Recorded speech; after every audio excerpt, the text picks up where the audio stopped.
Bird on Breeze Nation, what's good with you guys, man? Appreciate you guys for tuning in to another episode of the Windy City Breeze Sports Talk Daily. I am your host, Pat the Designer, back at it again.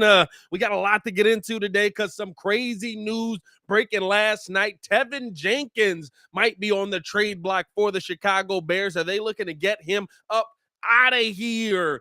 I've been talking about Tevin Jenkins all offseason, saying I don't know if it's going to be if he's a legit piece on this team. He seems to be falling out of favor. Well, guess what? Fifth day, I'm held up two hands. Fifth day, not at training camp consecutively for Teven Jenkins. So we're going to dig into that and talk about would it make sense for the Chicago Bears to trade them. Also going to get into the Bears' first day in pads. Going to wait for the Bears to go on with their press conferences and kind of react to some of the things that we're hearing about the Bears' first day in pads. We'll have that live here on the channel as well, so you guys can listen along with me. I'll be live reacting. Hopefully they got their mics a little bit better today. Appreciate you guys for tuning in and rocking with us, man. Hit that like button, subscribe to the page. We do talk Chicago sports daily on this channel. If you want nothing but Chicago Bears content, because we touch everything on this channel, go and check out the Chicago Bears Breeze, new channel we just launched. I think like 70 subscribers in a day. So shout out to you guys for showing so much support over there on day one. Check that out by checking out the channel page. It'll take you right over there. Also going to drop the Chicago Bulls Breeze today. If you're here for Bulls content, we'll have that dropping today as well. Got a couple of videos dropping at noon, so tune in with us on that. Let's get into the conversation, man. Teven Jenkins wants out. Is it worth moving Teven Jenkins out in his second year? There's a lot of factors that play in here. But the main factor here for me is availability. Now, there's things that have come out kind of about mindset and different things that he's gone through and how he may feel about situations and stuff like that. But the main thing for me, because all that other stuff, right? If you're a good enough staff, I believe, and the player's willing, you can work through that. Is he available? Will he be on the field for the Chicago Bears? Can he be on the field for the Chicago Bears? Because it seems like in his second training camp, heading into his second year, he can't. Now, the question does have to come in, is this legitimately injury? Or is this, we don't want this guy to get hurt before we trade him? That absolutely could be something that comes into play. Is this just no, we're not going to trade this guy because or we're not going to send this guy out to training camp because we want to move him eventually?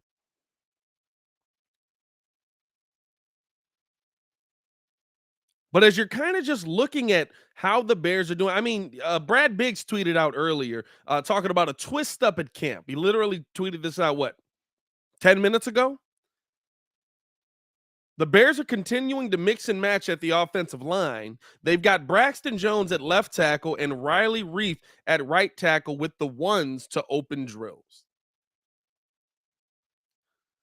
And I dropped a video yesterday kind of breaking down how I felt about the whole situation and looking at how the Bears have felt about this whole situation. Tevin's never been a part of this. All off season, Teven has never been a part of this. McSeason, my bad. I forgot to shout out the chat. Who we got in here, man? We got David in the chat, man. McSeason in the chat. H-Train in the chat. CBD in the chat. What's going on with you, brother? Byron Williams in the chat. Or Brian Williams in the chat. My bad. Shout out to you guys, man. Let me know how you guys feel in the chat as well. Love hearing you guys in the comments. Baki in the chat as well.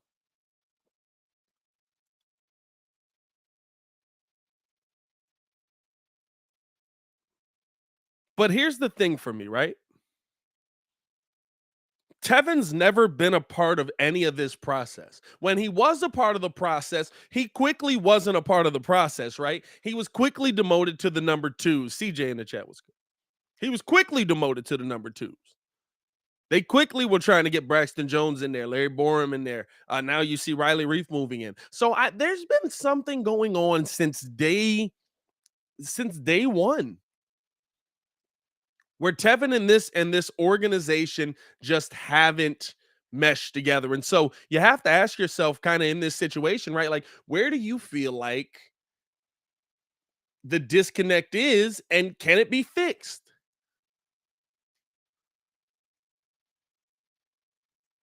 Where do you feel like the disconnect is, and can it be fixed? And is it worth fixing? Is it worth holding on to him? Because I will say this, I said this in the video yesterday, and I feel like it holds true. No matter what, potential will always be worth more than the player.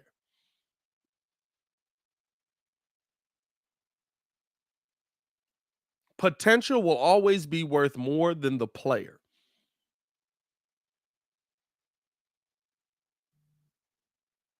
The potential of what Teven Jenkins could become this season or next season, moving forward in the future,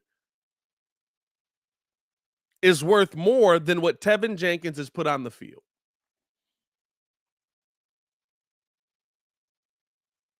And that's a fact.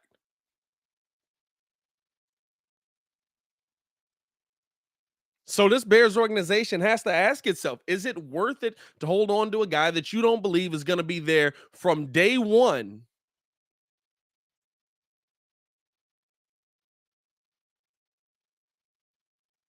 Is it worth it to hold on to that guy? Or is it more worth it to move on from that guy? Would it make more sense for the Bears to trade Tevin Jenkins? Here's the only reason why I would say that it would make more sense at this point. It's not a talent issue. The Bears, I've heard this from multiple people. David Kaplan said it as well. The Bears feel Tevin Jenkins is one of their most talented linemen, which blows my mind, right? Like, he's your most talented guy, but you don't want to hold on to him.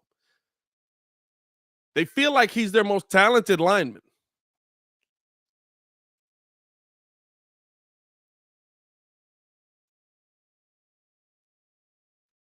But can they get that talent out of him? Does that fall on the organization? Does that fall on the player?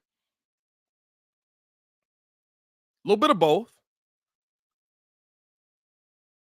But I look at a situation like that very much like I look at the situation with how the Bears got N'Keal Harry.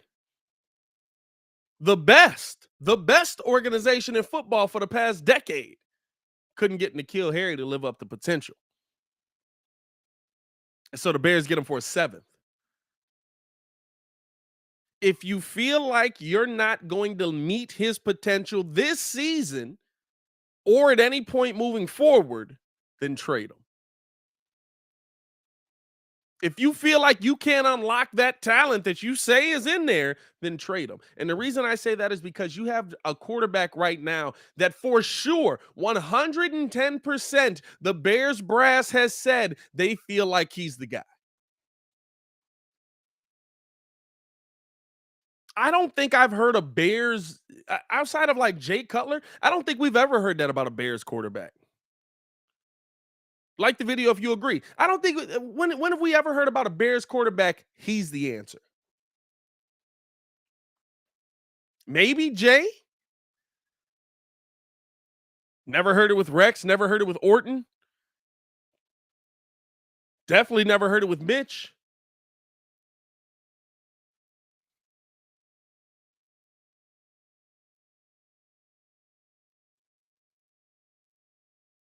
But if you feel like you have that guy at the quarterback position, but you don't feel like you have the guys in the building that can protect him, and I'm talking about a Teven Jenkins, a guy like that. You don't feel like Teven Jenkins is going to do a good job protecting him. He's not running your scheme the way you want him to. He's not understanding the classroom stuff the way you want him to. He's not figuring out his game plan the way you want him to. Then guess what? Then, yeah, you move him. It makes sense to trade him in that situation. Because if you're holding on to him and you're just trying to force him in there, you're going to get Justin killed. And I hate to say, Justin's a heck of a lot more important than our feelings on a second round pick.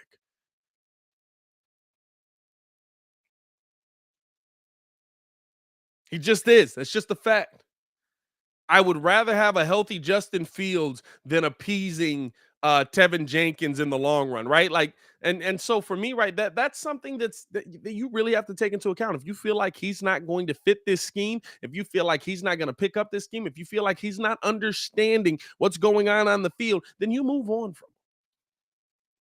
I will say this. This is one thing I like about the regime. I don't know if I agree with all of their decisions. I don't know if I agree with how they're kind of going about this Tevin Jenkins situation. I definitely don't agree that if it's a mentality issue, right? Like, I get it. Like, there's some guys that you just can't unlock. The Patriots couldn't unlock N'Keal Harry, and then all of a sudden N'Keal Harry could come here and turn into something great. Sometimes a change of scenery is actually what you need. Sometimes the change of regime doesn't go the way you think it does. But this is this is a moment where you have to decide,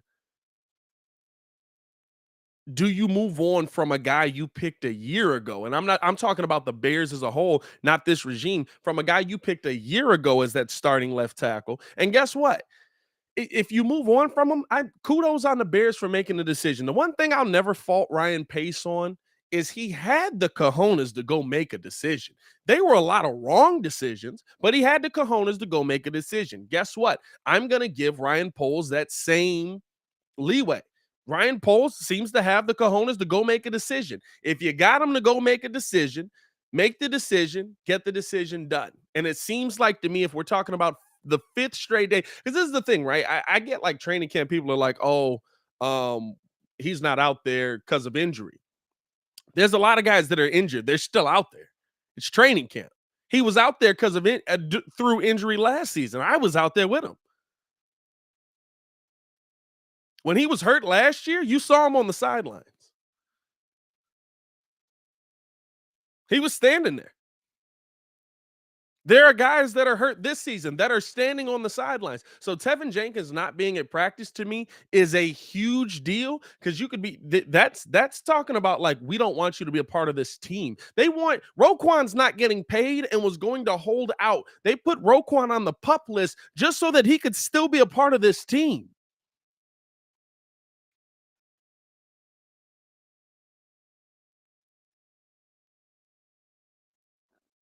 There's something about Tevin Jenkins that they don't believe in. They don't believe he's going to get the job done for Justin Fields. And so it sucks, right? Because we felt like coming into the season he was one of our best.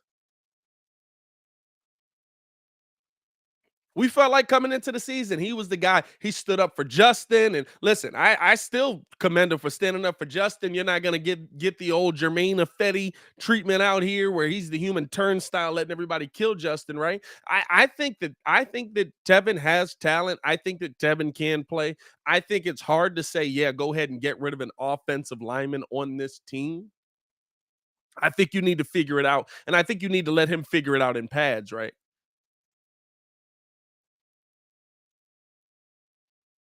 But if you believe that he's going to be a detriment to Justin, because he plays it, he's going to play a major position if he's playing. He's either going to be your left tackle or your right tackle. Those are the most important positions on the offensive line.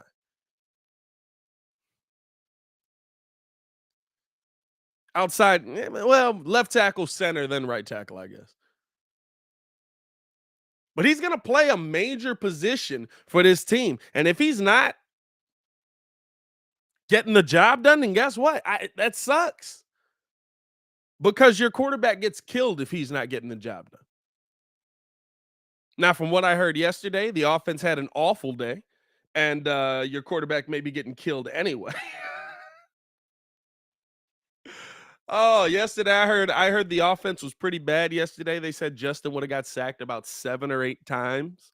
They said they had a drive that basically just stalled out at the 18, and the only reason it didn't go backwards is because um you can't hit the quarterback. So I think that plays into it. Is I think that listen, it's definitely a position where you can't say the Bears don't need offensive linemen.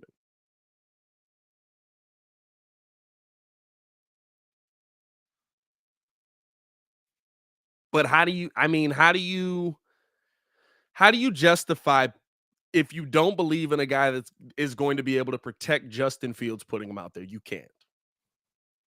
You can't. You can't justify it. You can't put him out there. You can't risk Justin Fields being in harm's way. And yeah, Justin Fields is the most important piece on this team because it's the one piece that puts you over the top. It's the one piece of potential that might work out this season for you. And that offensive line is going to be very important to it. Appreciate you guys for tuning in. Hit that like button, man. Hit that like button. We're talking about the Bears. Breaking down Tevin Jenkins, man. How do you guys feel? Should Tevin Jenkins be on the trade block? Should the Bears look to move on from Tevin Jenkins, or should the Bears try to hold on to this guy? You don't have many great linemen in there,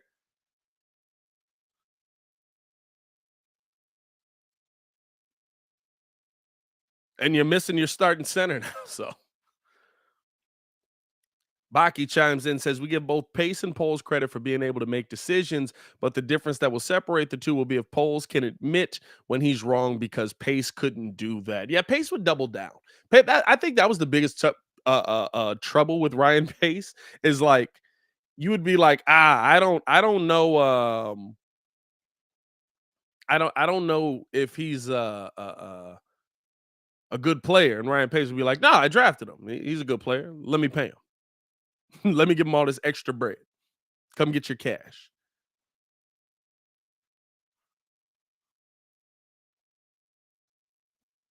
I look at the rest of training camp, and I'm very excited about the day. I can't wait till these guys get on here. Today's going to be the day to see. And I think that's also a huge issue with Teven Jenkins as well, right? First day in pads. Going to be interesting to see what this team can do. This is kind of the day where you can finally evaluate, right? Like everybody else, you can evaluate. Bayless Jones making his moves. I think he's a really good piece for the Bears. I think he's going to be a solid wide receiver for us. Darnell Mooney's been cooking. Cole Kmet's been cooking. Jalen Johnson, all those guys, right? But you can't really evaluate the trenches until you see today. Today's going to show us quite a bit. And also, I know a lot of people, like I did say, there's a lot of people freaking out yesterday after practice. And I did say that the offense looked pretty bad at times yesterday. Um, I would say let Riley Reef get used to being in there. Let Schofield kind of get used to being in there and figuring out the scheme and stuff like that. I think we'll be fine with those two in there. I'm you had Braxton Jones out there as well yesterday and today at starting at your left tackle position today. So I think that's going to be they're mixing it up. They're trying to figure out what the best combination is with this offensive line. They're trying to do it at a time where you don't have your starting center, which makes it twice as hard. So today's the day that I'm so excited about because I feel like this is the day that we're gonna see what this team really is built up. I'm excited to see both sides of the ball on this, not just the offensive line. I want to see um what's my guy's name? Travis Gibson. I want to see what he's bringing to the table. Justin Jones, Al Qadiq Muhammad. Those are the guys I'm really excited to see because I feel like like as much as I'm excited to see the offensive line, that defensive line with Robert Quinn has a lot of names on it that still should be able to get to the quarterback. That still should be able to get to the quarterback, get downhill, be able to attack, cause some havoc, at least put enough pressure on the quarterback to make Jalen Johnson and Kendall. Y'all seen I almost messed up right there. Almost went back to last season. And Kyler Gordon, life easier. Almost went back to last season, boy. Kendall Vildor is not a name that we're gonna be seeing this year. Um, I'm just super pumped that we're getting to this point where now we're going to get a real evaluation of it, right? Because a lot of this has been speculation. A lot of this has been Bears will be bad offensively, offensive line will be bad, blah, blah, blah, blah. This is going to be the day where you're going to see one. And the funny thing was, right, how they were talking about it. Who was it? Was it Ryan Griffin yesterday? I think in the presser, he was talking about it yesterday, breaking down kind of like how that first day in pads goes, how exciting that first day in pads is. And he was like, oh, it's a lot of tension. You're going to have some guys pissed off. You're going to have some guys ready to fight because that first day, right, you start getting hit. You start getting hit for real. And you're like, wait a minute, dog. Like I will be stop. Like I'll lay you out. And it was a couple times yesterday where Byron Pringle was talking about Eddie Jackson and them coming through and laying the boom on them. So really excited to see what today's gonna bring. We'll have that the press conferences after today's practice live. I think they got it cracking at about noon yesterday, so we'll be live reacting to that as well. Some other things that are interesting of note that I want to get into, right? And we've got a video dropping on the Chicago Bears Breeze today about the topic, and just want to bring it here to the Breeze as well, the Windy City Breeze. Um, there is a thought out there by Albert Breer from the Monday Morning Quarterback over at SI that there could be a possibility that the Bears might move on from Roquan Smith based on the kind of linebacker that he is and the kind of linebacker that Matt Eberflus has worked with before. When you're looking at some of those linebackers in Indy, right? Albert Breer kind of talks about how they're made up. They're taller guys, long arms. He was like these guys' arms could reach the ground. Um, just quick, speedy, able to get into the backfield, able to attack the quarterback. And he brought out how for 100 million a year, while they do believe that Roquan, or 100 million a year, 100 million over 5, while they do believe that Roquan is a great player, while they do believe that Roquan is a great running back or linebacker, that there could be a chance that because of what Matt Eberflus has coached before, that they look at it and say, you know what? We don't want to commit long term to this right now. And I think that's where there could be a conversation about it because of the length of the contracts that we're seeing being the issue here, right? Because I don't think money per year is the issue. I think we've gotten to a point where the years that he's here is the issue. Now, here's my thing. And that was Albert Breer kind of breaking it down, saying that, you know, it could be a situation where they look to move on from Roquan based on the fact that he doesn't fit kind of Matt Eberflus's prototypical linebacker. But here's my thing. He's a top, at a minimum, I would say a top 5 linebacker, but at a minimum, you got to say a top 7 linebacker in the NFL. You're not going to find better. And with the Bears linebacker depth at what it is already, I think you have no choice but to keep Roquan here. Now, does that mean that Roquan will be here for the long term? Does that mean that he'll be here forever? Does that mean that they won't look at a linebacker in the draft next year to be Roquan's replacement at some point? No, none of that means anything, right? Like we've seen more movement in the NFL over the past few years than we've seen ever in our lives. So there absolutely could be a situation where they sign Roquan and then trade him away. But here's the big thing for me. What's going to be the best situation for you moving forward? Is it going to be to move on from Roquan and hope for potential in the future, or hold on to a dude that's a top 7 linebacker right now, that's double digit in tackles right now, that's always on the field everywhere right now?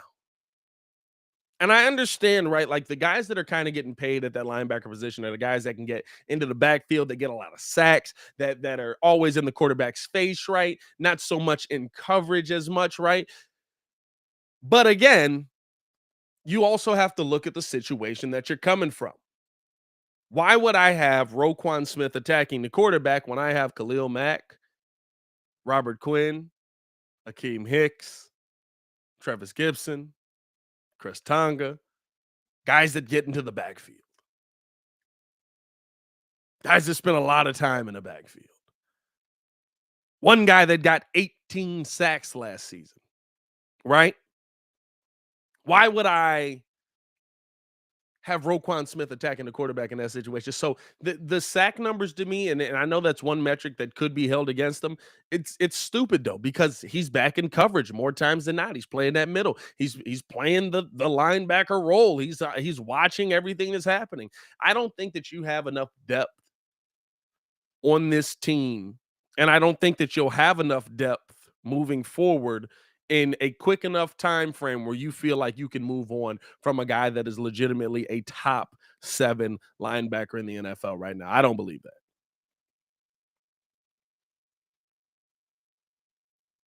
So I think this is I get Albert's point, and I kind of see why.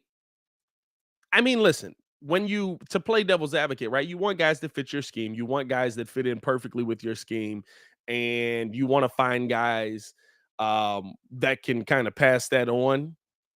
If you don't feel Roquan's that level of, or if you don't feel that Roquan fits what you want to do perfectly, then what he's teaching to the other guys also won't fit even the guys you bring up. I don't believe that though. You know what I'm saying? Like there's so much that Roquan Smith brings to the football field outside of just I'm gonna play right here. He's out here covering receivers, tight ends, running back. Like he's covering guys he's not supposed to be covering. He's legitimately one of the best. Like he's 20 million a year for sure at a minimum to me. I don't know if I'm paying him 20, 25, 20. Yeah, I'm not going that high. But if you're talking about holding on to a guy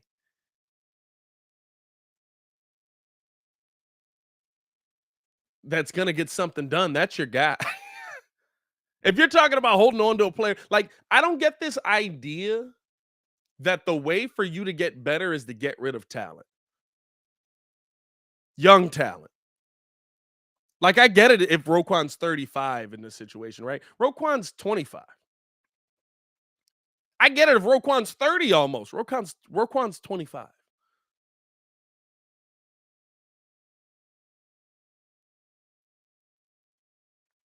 And he's up there with the Bobby Wagners. He's up there with the Fred Warners. He may not be at that level yet, but he's up there with those guys, right?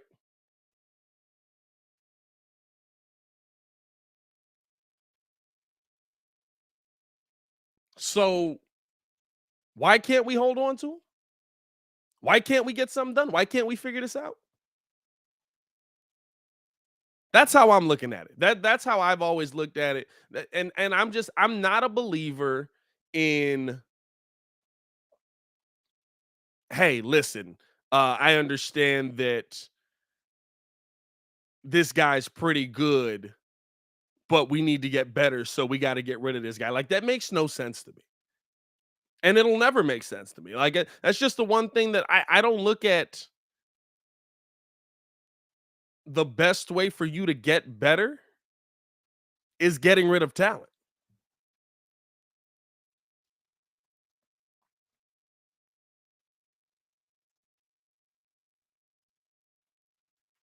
Appreciate you guys for tuning in and rocking with us, man. I'm finna drop this Discord link in here.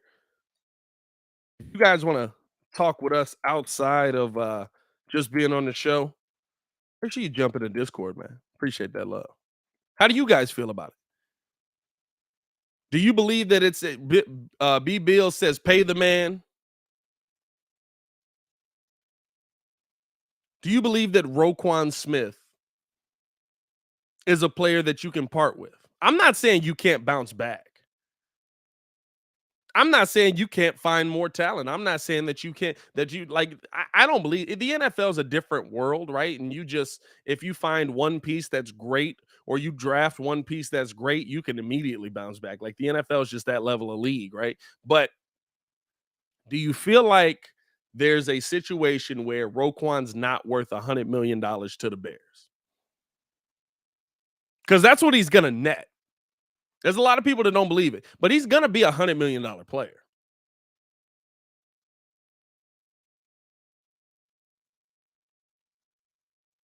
I think that's almost a guarantee.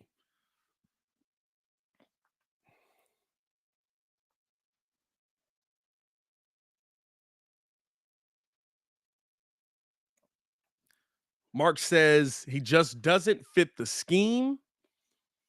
I would disagree with that. I think he's probably perfect for this scheme. I think he's more perfect for this scheme than he is for being in a 3-4 based on the kind of movement and speed that he has. I think he can attack downhill a lot more. I think he'll be asked to attack downhill a little more. You know what I mean? I feel like there's a there's a lot more that Roquan can do that we've never asked him to do and that we've never needed him to do. And if you're talking about a guy that's going to be able to be in coverage, I think that Roquan's excellent at that. I think he's a great number one linebacker for this team. I think he fits everything we need. The only issue with fit that there seems to be around talk when you're talking about Roquan Smith is, does he fit what Matt Eberflus views as a number one linebacker? Does he fit what Coach Flus wants to be your main linebacker on the team? To me, that's the only question mark that comes into play when you're talking about Roquan Smith on here. Steve-O in the chat, what's good? Don Burr in the building. What's happening, man?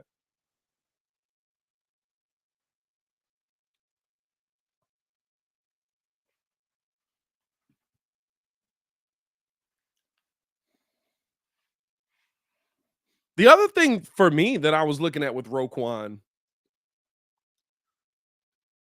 as far as why you should hold on to him, and when you're talking about the young guys that are here,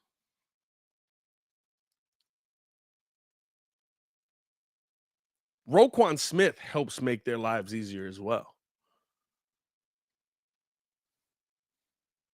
When you're talking about Kyler Gordon, Jaquan Brisker being main guys, Jalen Johnson being main guys on your defense, that Roquan Smith being in the middle helps him as well. Who's the guy that you're looking at? What, Nick Morrow? I love Nick Morrow as my number two. I think he'll be a great number two. I believe he'll be a great number two for the Bears.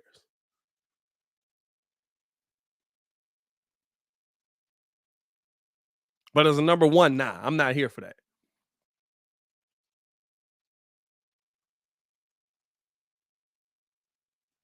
Like everything he does makes everybody else's life behind him so much easier. If you want these guys to develop quicker, you need Roquan Smith on your team to me. Who's the guy that you're going to go out there and get?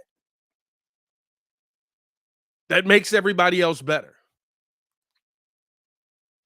There's not a lot of players in the NFL that make everybody else better. Roquan made that defense last season almost not look terrible.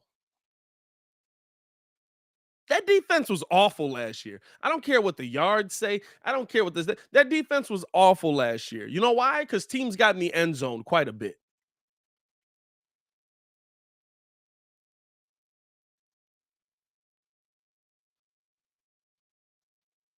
Roquan Smith makes your team 110% better. Now, again, this is what Albert Breer was feeling. This is some things that he had brought up about what the Bears could be looking at in a situation with Roquan. Is he the kind of linebacker that Coach Flus wants? I don't know if this is how Ryan Poles feels about it. And the one thing I will say is it's probably not, right, because if Ryan Poles didn't feel like Roquan was a linebacker that was going to be a part of this system, then why would he put him on the pup list? The pup list is an absolute gem. It was a brilliant move by Ryan Poles to put Roquan Smith on the pup list. I didn't even know it was possible, but it was a brilliant move for me because, okay, we're going to put him on the pup list. He can still be here. He can still be a leader on this team. He can still be a part of this team. He can still make these moves in practice. All these things can come into play where Roquan Smith is still a part of this team. That is brilliant. And and listen, I will say this, right? It does seem like sometimes there's a little my way or the highway with this new regime, which that's probably why Teven Jenkins ends up not being here, if that ends up working or going through the way that we think it is, right? But if you're going to, there's certain players, right, that you make fit your scheme. And then there's other players that you make your scheme fit. You find a way to make Roquan Smith work. And I think the Bears are willing to do that. I do. I think that I'm not too worried about them paying Roquan. I don't think that. I think the issue with Roquan right now is that Roquan wants his money now. He wants his money going into this season, which I'm fine with. I get that. But I also don't disagree with how Ryan Poles went about it. You know what I mean? I also don't disagree with how Ryan Poles went about it. Guess what? I understand you want to get paid this season, but there's a guy on the other side of that football that's going to prove to be way more valuable than you in the long run, and we need to protect him. So I need to pay guys to stand in front of him.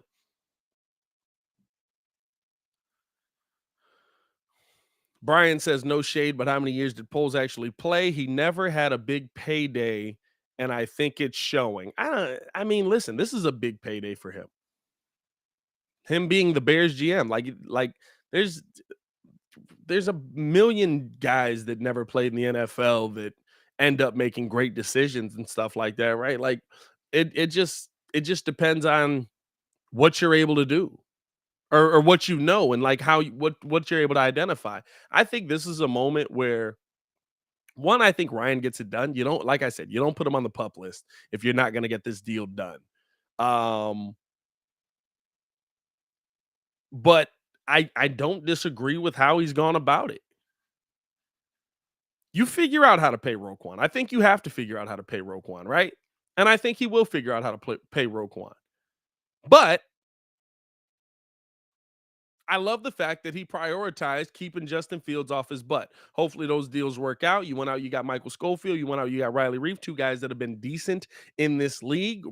Both guys have been low penalty guys, and you got intelligent linemen in the building. Lucas Patrick, Riley Reef, Michael Schofield, Cody Whitehair, right? All low penalty guys. That's what you want to see.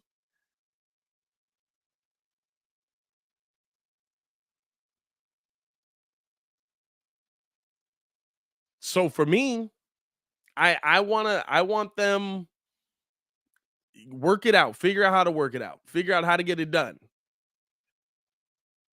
But I'm absolutely okay with how Ryan went about it. Roquan should have been paid. All those other players are watching polls, moves closed. Roquan will get paid. Listen, it doesn't matter when you get 100 million, long as you get 100 million.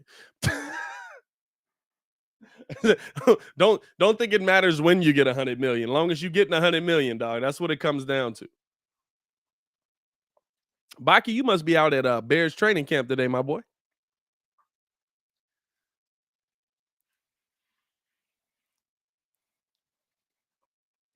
Um,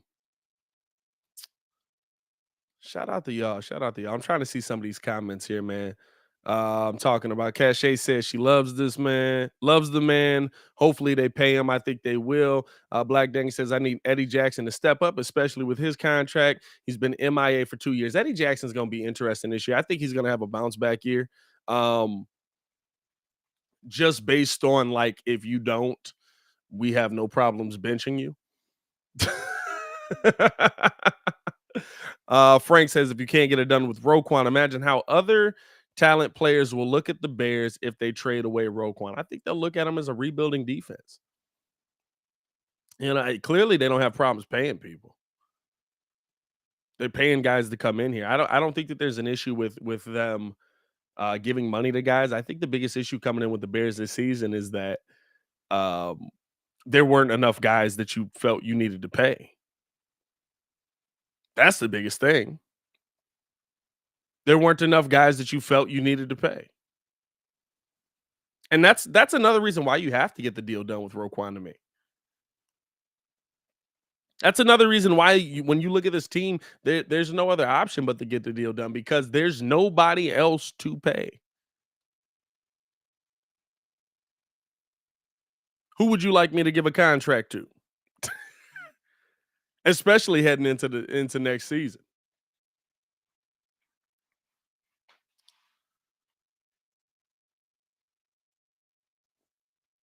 I'm not worried about Roquan getting his deal done too much. I just felt like there was I thought that it was a interesting topic to bring up based on kind of like what Coach Flus wants and stuff like that.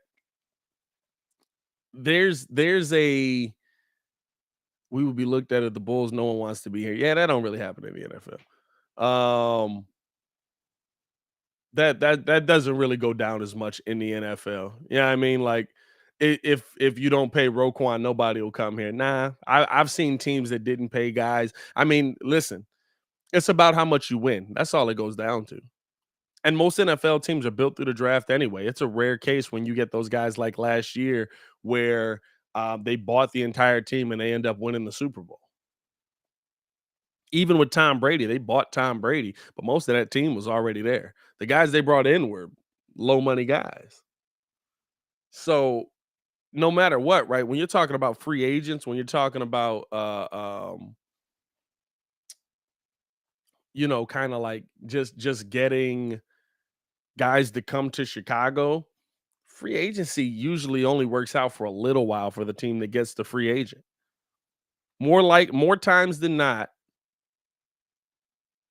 when you overpay, right? Because you're always overpaying in free agency. More times than not, you're better off going building your team through the draft in the NFL. So guys not wanting to be here, guys not wanting to come here. Listen, this thing's a 5-year process. The NFL is a 5-year process for everything to get set in stone. You can win before that. You can be good before that. You can definitely win a championship before that. But for you to get your team, everybody on the same page, especially after a coaching change, that's going to take about 5 years because you're talking about by the time your third year rookie class figures it out, you have to have two more classes before that figure it out. By the time your first 3 draft classes figure out what the heck's going on the field, that's about 5 years. Right? So then you start to say, okay, now I can see how this system works. Now I can see how this gets done. Now I can see then things kind of start to come together. But it takes time. The NFL is not just there are times when it's an overnight league, but usually free agency isn't the time where you want that. I'm gonna be honest with you. I want the Bears to spend on pieces. I want the Bears to go into next offseason spending on pieces that are going to be staples on this line. And maybe a big name wide receiver, depending on what the team does this year. Maybe.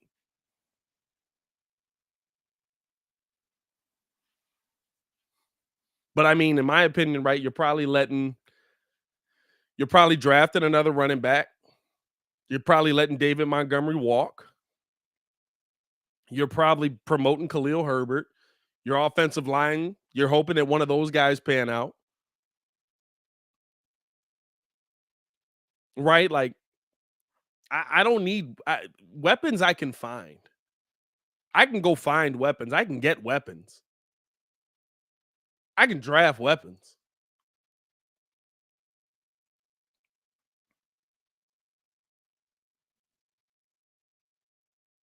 Yeah, I mean, like, go get me linemen. Go pay for me some linemen. Go pay for me some bodies that are gonna be in here for the long term. That's what I'm looking for. That's what I want. That's what I want to see. That's what it comes down to me, in my opinion. Yeah, you know what I mean.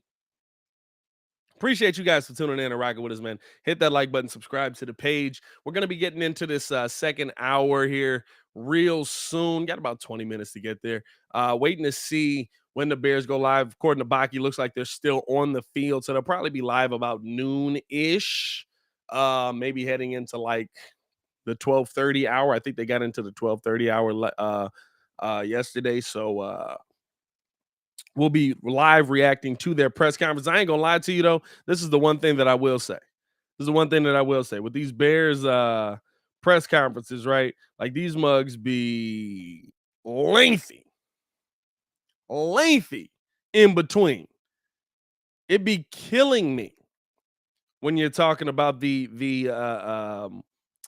time it takes for them to come in on the next press conference, dog. It kills me every single time because it's like, all right, dude, like, dang, what happened? 35 minutes just went by? 45 minutes just went by? Like, what are we doing? Um, Something else that I saw, because Albert Breer actually came to Bears training camp. and I'm trying to pull up the article here where or not article.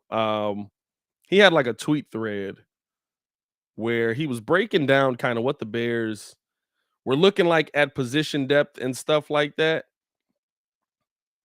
And to me, right, I think our thinnest position at this point in the season is that that linebacker room. Like I said, we've been talking about Roquan Smith. Um, that's probably where the Bears are thinnest at. Now I know I had this. Hold on now. Okay. Nope, that ain't it. Good lord. See, this is why I got to get a little more organized out here. Hold on, hold on. Give me a second.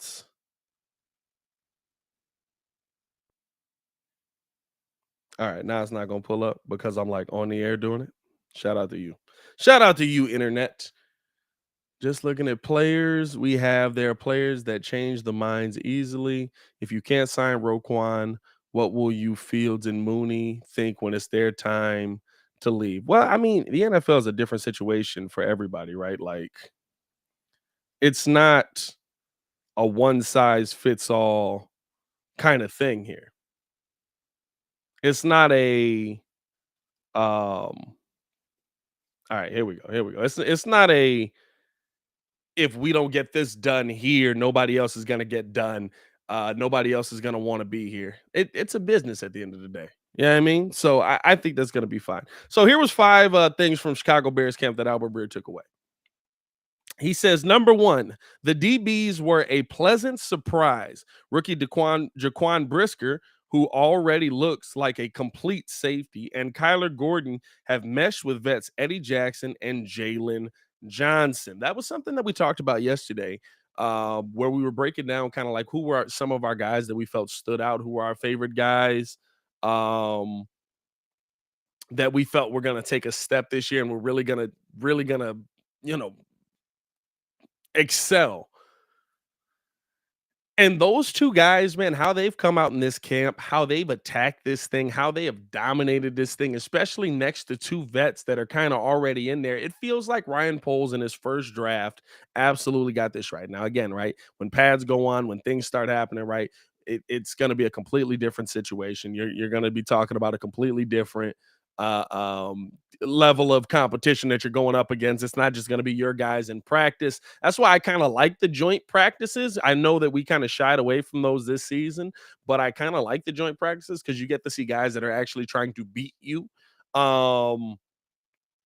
But man, I just feel like this DB room, another reason why you got to sign Roquan, in my opinion. I feel like this DB room has really taken a step in the right direction. And now you can kind of play guys that you had last season that were the backups, like Thomas Graham Jr. and stuff like that, that you felt like, hey, they might take a step, but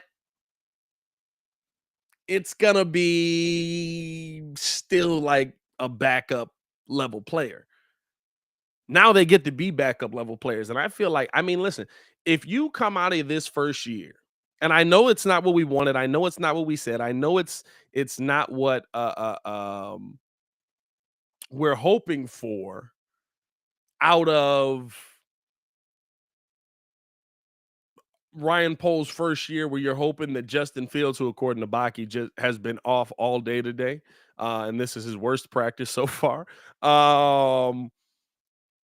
Who you're hoping, I know this was our offseason where we were hoping Justin Fields gets all this help and gets all these receivers and stuff like that, and he's able to take a step.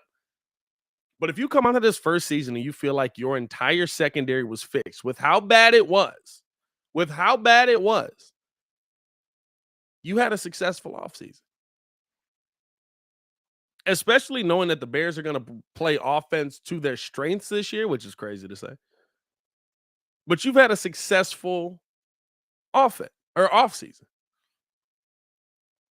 I understand it's going back to what we've already done. I understand it's going back. Oh, we've always had defense. We've always built defenses. I get it. I got 36 inches of bear head over here. It's all built on defense, no matter what it is, right?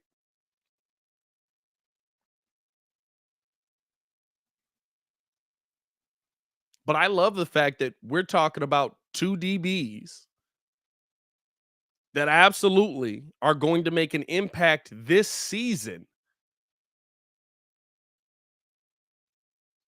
And you're talking about in one offseason fixing a major hole that you had coming in. There's so many holes on this Bears team, right? Like, it's good to hear that he felt that there was some depth there. Um, the number 2 thing he said, Darnell Mooney's quickness and elusiveness, ability to adjust as advertised. Here's the thing. There's a lot of people that came into this season that are coming into this season saying that Darnell Mooney is a 1 or is a 2.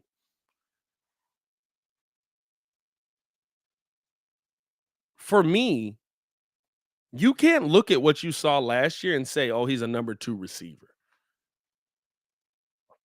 You can't look at what you saw last year and say, "Oh yeah, he can adjust to whatever the defense is throwing at him." Because he had to adjust to what his own team was throwing at him. You got to think, he went through 2 play callers, 3 quarterbacks, 3 systems. Like, he's the ultimate adjust guy for me. I feel like Darnell Mooney's going to have a great season this year. I feel like Darnell Mooney is going to have a great season this year. I think he's going to be a solid number 1. I think he's a guy that just gets himself into the right position. He's got the hands to bring the ball down. The only concern I had with him at being our number 1 was he wasn't that big body guy. Hopefully N'Keal Harry can kind of get himself back into favor and turn into that guy for us. But I think if the only concern that I have when we're talking about Darnell Mooney is his height can be okay. He can't match up with the bigger defenders. Well, can the bigger defenders keep up with him? Because Darnell Mooney absolutely can get open. That's what I'm looking at. How open can you get? And I think that's the thing, right? Like, sometimes we look at size and we say size is all that matters. And yet when Allen Robinson was here, he had all the size in the world, but he couldn't create separation anymore. That separation wasn't there. So now you're relying only on the size. And when you're relying only on the size, the guys on the other side have size too. So then they're able to get their hands in there and knock the ball away. Right? Like, those are things that kind of play in. For me, it's all about getting wide open. What Don say? Is Mooney a number 1 on the Ravens? Yes. Chiefs, no. Bucks, probably not. Vikings, no. Eagles, yes. Not even that. He's a number 1 on a bad team. He would be a number 1 on your team, Don. He would be a number 1 on the Lions for sure.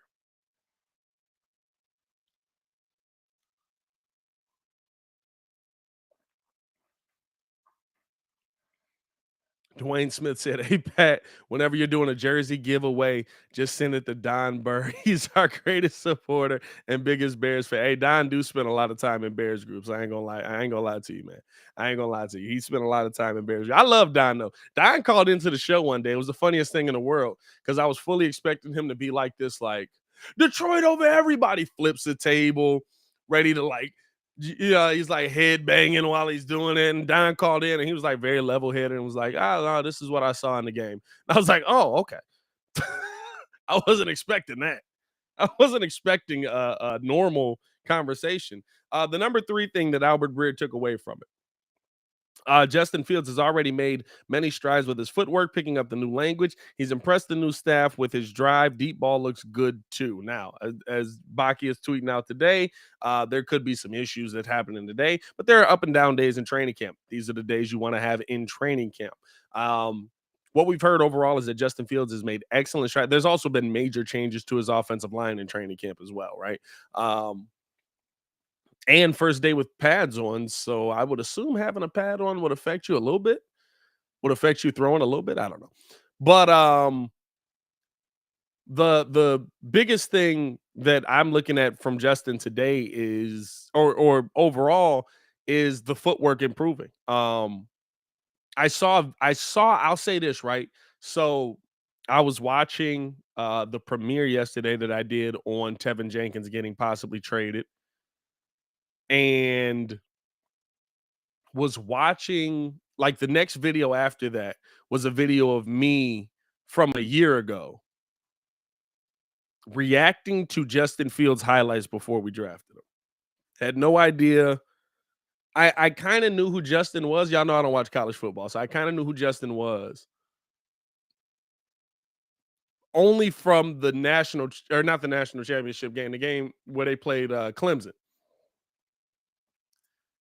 And I was rewatching kind of how he was playing and what he was doing. And you could just see that back in college when he was comfortable was when he had the time and was making his decision making was impeccable. So the fact that Justin has improved his footwork and is now going to get, hopefully, right, with a better offensive line, more time, I think we're going to see a completely different Justin Fields. I feel like he's going to move in the right direction as far as decision making, as far as we've already seen the footwork improving, right? And I think, listen, there's going to be times. Here's the thing when you're talking about Justin Fields.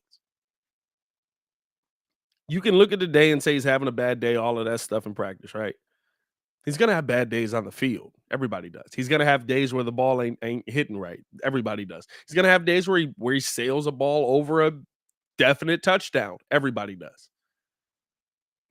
But the thing that I was when I was watching that video yesterday that it reminded me of is when Justin had bad moments, Justin absolutely could bounce back. When he had bad moments in college, and they were there were moments where he underthrew guys and it turned into a pick. But his bounce back was okay. Like, I think literally one of the highlights was, I don't remember who they were playing, maybe Michigan or something like that. Gets picked off, pissed off about it, goes to the sideline. Next play that he gets the ball in his hand. Snap, turn, steps up in the pocket, sails it 50 yards into the arms for a touchdown.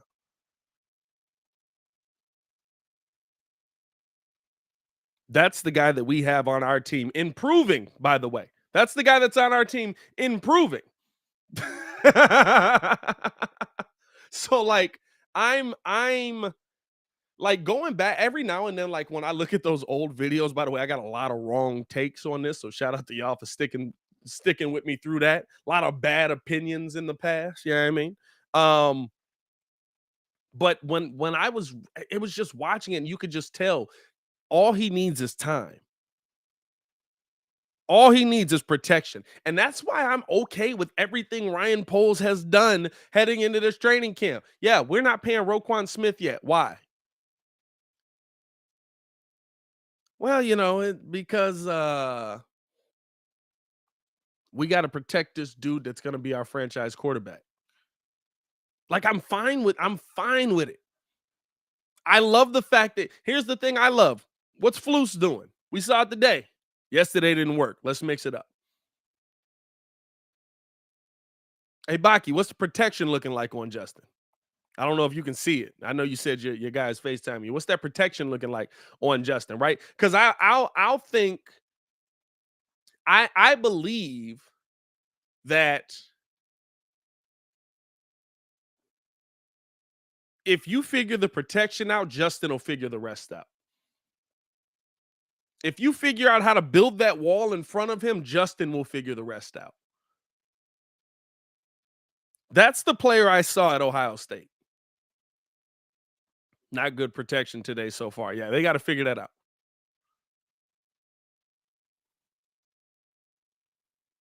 Right, like that's the player that when he was protected, even when the protection broke down, it was there long enough that he was just step up, boom, make a play, get it done. I'm okay with mistakes. What I'm not okay is him ending up on his butt.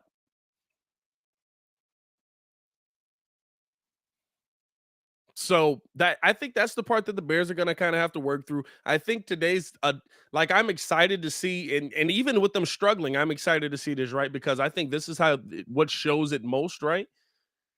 What I want to see from this Bears team is from Coach Flus, from all of these guys, from the line, everything is how they figure out, how they mesh, how they get that cohesion in there. That's the most important thing coming into the season. Because if you're able to protect Justin your entire game, I think changes.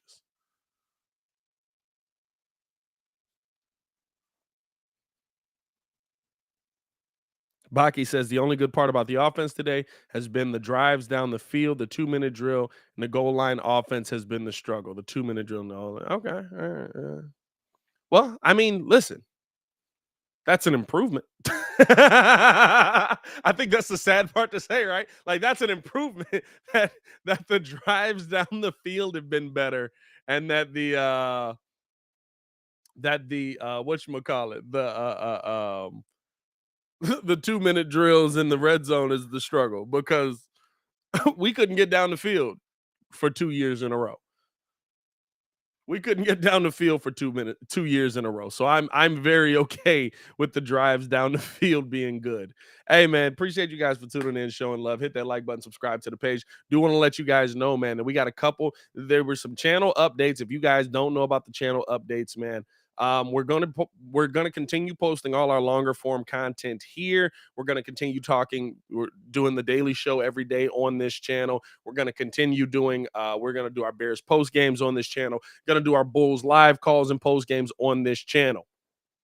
If you want nonstop Bears content from the Windy City Breeze, go check out the Chicago Bears Breeze. That is our I guess our sister channel, but it's just another channel that I made for this, where we're going to be posting a lot of our short form content. Subscribe to that by checking out the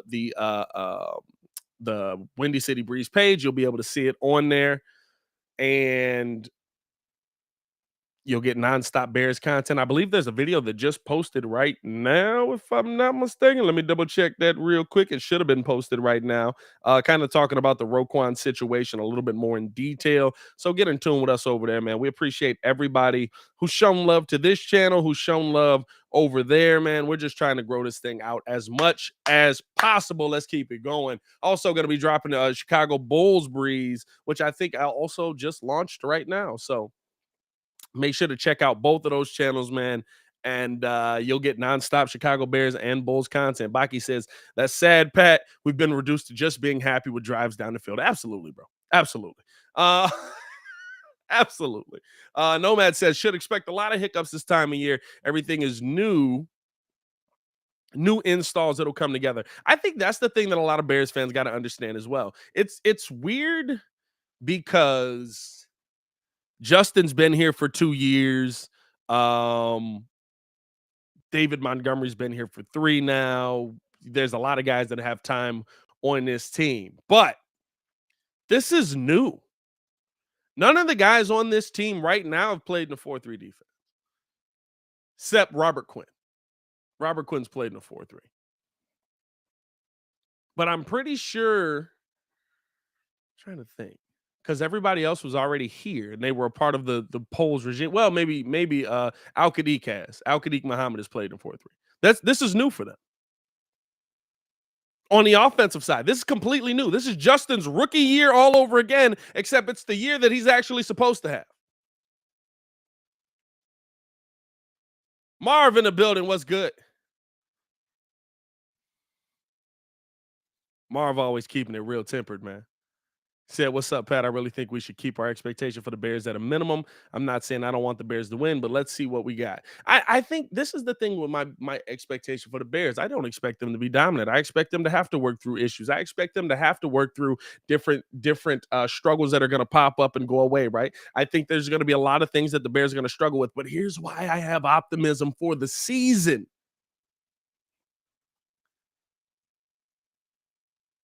The teams we play suck as well. I keep saying the teams we play are not good. We are playing a third place schedule, which legitimately should be, in my opinion, a fourth place schedule. The good teams we play 2 of them at the beginning of the year. We play the Bills. That's it. And the Vikings, I guess, if you want to do that.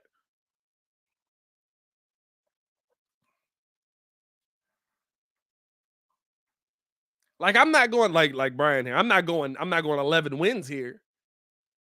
But I can see the Bears 8 and 9. Because the teams we play suck. It's not even a right. Like I have less faith. I'm telling you, I have said this on many a podcast, many a show, many an episode here. In the month of November, I am going to have to towel you guys down.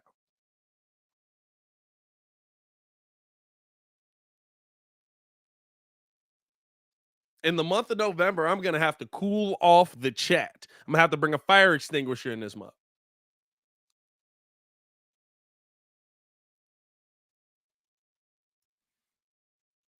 Because in the month of November, where is it at? Here we go.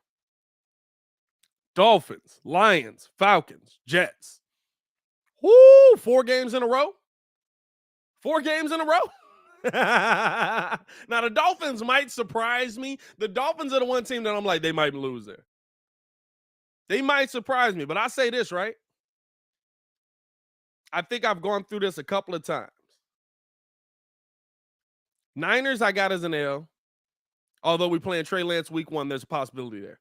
Packers, I got as an L. I got the Bears starting off 0-2. Texans, dub. Giants, dub. Vikings, L. That's 2-3. Commanders, dub. Patriots, L. I'm 3-4. I'm 3-4 already. Then you get the Cowboys. The Cowboys are always good to choke a game to the Chicago Bears, aren't they? So maybe, but I got that as an L right there, 3-5. Dolphins, dub. Lions, dub. Falcons, dub. Jets, dub. Now all of a sudden we're a dominant team in the NFC North. Now after that, it's gonna get a little ugly, right? Packers, L. Eagles, L. Bills, L. Now we're evening out again. Lions, dub. I think we split with the Vikings. But that is a what I finish out there? 8-9, right? That's an 8-9 team. At worst, 7-10.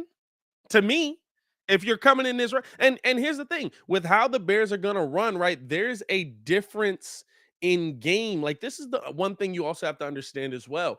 With Matt Nagy, we didn't use our strengths. With Matt Nagy, the Bears did not use their strengths. What were their strengths? What did they do well? We ran for over 100 yards on a defense that didn't allow 100 yards the rest of the season or before that game.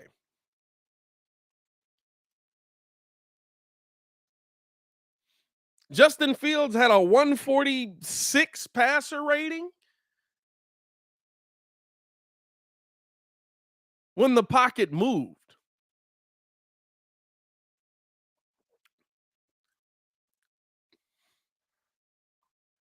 He's going to work with his strengths here. That's the one thing that I love about Flus. And so I tell you this, right? What were the Bears last season? We were 6-11 or something like that. I told y'all, you get 2 wins off of Matt Nagy not being here alone. So if you feel like the Bears are a 4-win team, add 2 wins to that. You make them a 6-win team. You feel like the Bears are a 3-win team, they're a 5-win team. I feel like the Bears would have been a 6-win team this season coming in again. Guess what? Not they're an 8-win team to me. And I can't say that Justin Fields won't win one of those games if he's protected. He won't win one of those games that I said he's not going to. Now, granted, right, he might also, he'll more than likely, based on how the NFL is, more than likely you'll lose one of those games that I thought you were going to win as well. More than likely you'll lose one of those games. Rocky says something. I just want more than 4 wins so we can shut up the national media. Oh, dog, listen, 4 wins, I think we got that. I don't know about Brian. Brian's got us going to the playoffs. I don't know about that, my guy. I don't know about that. We got the Bears press conference live here. I was wondering why everybody was leaving. So we're going to tune in with that. Hold on. Let me share my screen here. We're going to tune in with that, and we're going to listen to that. And let's jump in on it. When did this start? Dang, this started 5 minutes ago? All right, we're going to be a little bit behind, but that's all right. Let's see here. Site unmuted. Start off by saying I appreciate you guys taking your time to do this interview with me.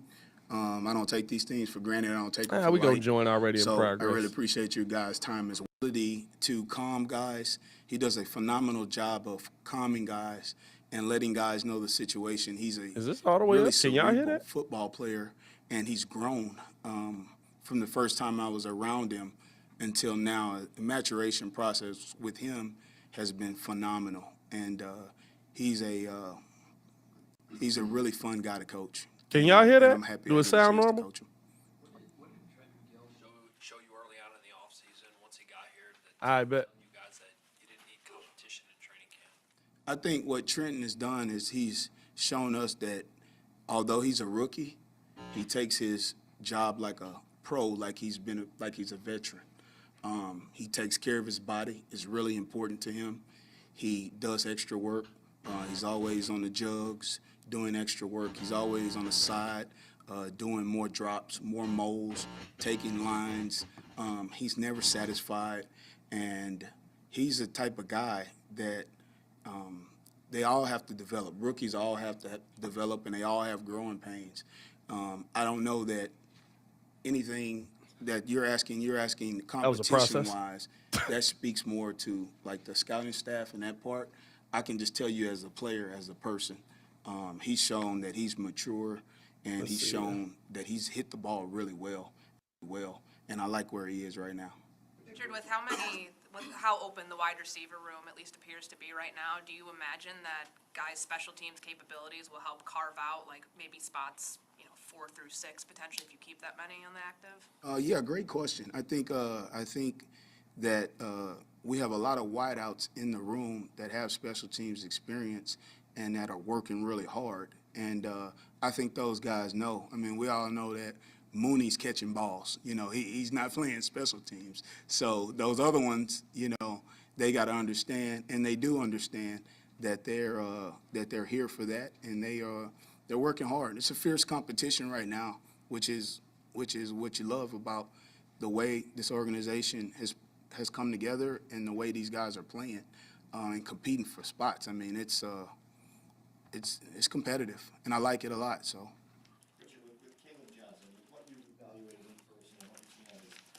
Shout out to y'all tuning in, man. If y'all ain't hit that button, man, hit that like button for us. Yeah, I think Caleb has a lot of value. He has playing experience. He's played. He's a big man, and he's a physical man. He has really, really good strike and heavy hands. And he's also a pro. I tell you, I've asked him to improve on some things.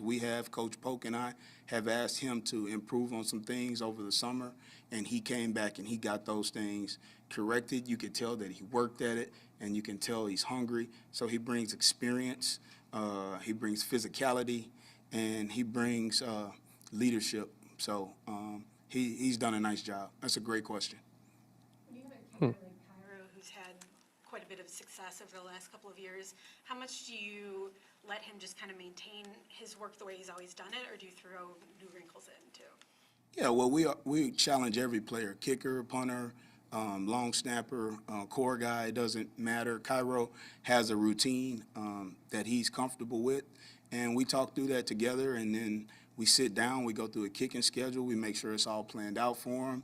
We make sure that it coincides with what he's doing in the training room, what he's doing in the weight room, and Cairo's been phenomenal. He's been awesome. He's striking the ball really well right now.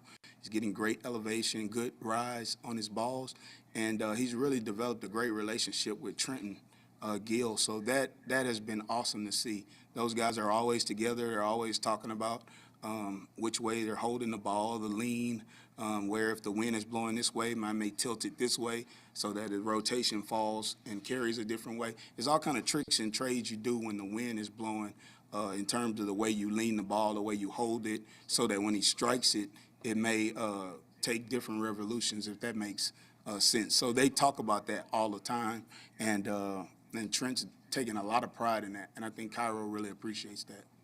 Coach, you said that influence is really high on guys cross-training.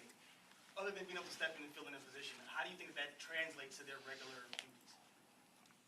I think it translates a lot. I mean, that's another great question. It's all movement skills. So we do a lot of things in the open space, and you get to see how athletic a guy is, how fast he can change direction, how much burst he has from 0 to 10. Can he track tackle? Can he find a guy's hip? Can he close to it and still make the play? So I think that And then you also look at it from an offensive perspective. Can a guy make a guy miss, in space? And, can he gain extra yards for you? Can he use his hands in block protection? That translates too. I go down and watch Chris Morgan. He's a heck of a coach. I coached with him in another place, but I go down and listen to him coach line sets and vertical sets on offensive line because it relates to punt pro. So it's just football. It just all crosses over, and then it's all intertwined. And our players have bought in to that tremendously, and they use special teams not only to develop their technique, but to help with their endurance and get them going for offense and defense. Why do you think, like, with the NFL changing the rule for years ago, move the ball to the 25-yard line after touchbacks? It seems like kickers can make the ball just die on the goal line or the 1-yard line or 2-yard line more often, and then force a return, and the balls. You guys never seem to get, not never, but don't seem to get it past the 25. Doesn't seem like that's a strategy that's employed very often. Why do you think that? I couldn't speak to other coaches, but I know the league did that for safety reasons. I think they did a phenomenal job with health and safety in far as the kickoff's concerned, and still made it an exciting football play. So that is a way to be strategic. You can hang the ball up, but you also got to know who you are and who you have on the field. Like if you hang the ball up and you don't have guys that can run down there and tackle, then it might come out past the 25. So if you got a strong-legged punter or kicker that can kick the ball out the back of the end zone and you're slower on coverage, then you may be better kicking the ball out the back of the end zone. So I guess it depends on which team you're on and what players you have, and you just have to be able to adjust and adapt. But, yeah, if a guy can hang it high, and if a guy can hang it high and you got a lot of speed, playing kickoff coverage can be fun. Actual technique of kicking field goals and punting and kickoffs and things like that, it's so different from the rest of the sport, the rest of the game. You see players even come in from other sports and can do that. How did you pick up expertise in that aspect of special teams? Great question. I really was lucky because the first coach that I worked with, his name was Joe Marciano, and he was a 30-year coaching veteran, and he knew a lot about kickers and punters and specialists. And then I went from Joe Marciano to Danny Smith, who's now the Pittsburgh Steelers coordinator, but he was another 30-year veteran that had a lot of experience. So really I just was a sponge and just tried to learn as much as I can about that. You also go to kicking camps and you learn that way, and you go to combines and you study guys and you talk to other coaches. As a young coach, I did that a lot. We still do it. But that's how you learn, and then you also learn from your players. When I was really young, I had Chris Brown and Phil Dawson. Those guys really were veterans, and you're just learning. Matt Turk was a veteran that I coached, big punter, could really swing his leg, and you just learn. Robbie Gold, Cairo, all those guys, and you ask them questions because all of them are really different, and you can't coach each kicker the same. What works for Phil Dawson may not work for Cairo's steps. It's totally different, and they're all different, and their mindsets are all different. That's why it's a really unique position, and there are a lot of intricate details. And I know it's just one play, guys. But those kickers, they take it serious, and those are the ways I kind of learned. And then just studying on my own, and really at the end of the day, I just watch the tape. Whatever's on the tape, and I see, I correct it off the tape, and I expect the players to make those corrections and execute. Coach, I'm going to ask you about two young players. Number one, Dominique Robinson. Does his athleticism and his physicality, does it allow him to potentially be a fourth-phase player? And then the second guy I want to know about is Charles Snowden. It seems like his length and his size kind of would make him a weapon in terms of field goal block. What have you seen from those two young guys in terms of their potential to help you? Yeah, great question. I've seen from those two guys, athletic players with good speed. Dom, you asked first, I'll talk about Dom first. I think his ability to come in here and pick up the scheme on special teams and to ask the questions that he has very pertinent questions. He's very detailed, and he's very athletic and he's long. So he would be a guy that could help us. And Snowden is another guy that could help us in 4 phases. He played a little bit last year, but he has great speed for his size, and they both can change direction. So those are 2 good players, and that's a really good question. Yeah, they both long, athletic, can run. We love them. Thank you guys for your time. Yep, appreciate it. That was the special teams head coach there, talking about some interesting things. I'm not gonna lie to you, dog. Like, the questions are hilarious, though. I'm not gonna lie to you. That mess had me dying. He said if every question is great, but he did say great, great question to every question on that mug. The one thing that I will say, kind of that we heard there, that I thought was interesting, is a lot of the names that they were talking about moving, using on special teams. I think that could be big for the Chicago Bears. A lot of versatility, and special teams was something last season that, like, I mean, bro, I'm not gonna break down all that. Like, it was something last season that I looked at and I was like, man, this is a team that is gonna put a lot of teams in a good position. They're gonna put a lot of teams starting off in a good position. Um, so I'm also not worried about the special teams, right? You know what I mean? Like, I don't know, bro. Like, I just look at I look at that interview and it's like, bro, did y'all really send the special teams coach up here? That's kind of how the reporters were dealing with it, right? Like, did y'all really send the special teams coach up here?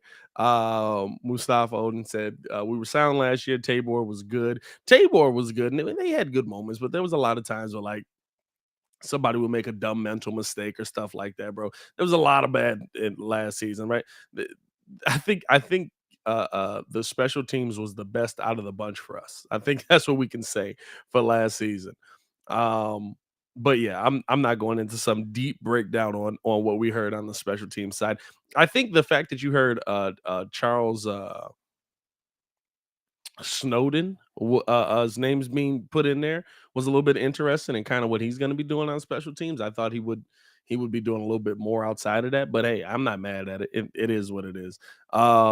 The key parts of special team is mainly kicking, punting, and field position. That's it. Yeah, bro. Like, I'm very cool on, like, bro. Don't send me the special teams coach to talk to if I'm reporting.